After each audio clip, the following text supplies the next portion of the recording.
You ask Tiger to solve. This deals with linear equations with one unknown. The final result is x equals 51/16. Let's solve it step by step. Simplify the expression. Simplify the arithmetic.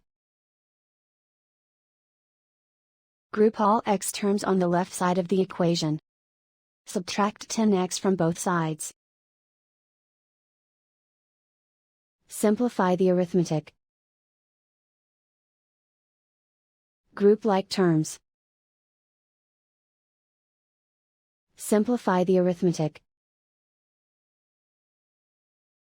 Isolate the x. Divide both sides by -16.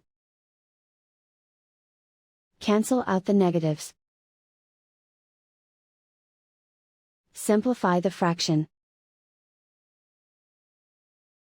Cancel out the negatives. And so the final result is x equals 51/16.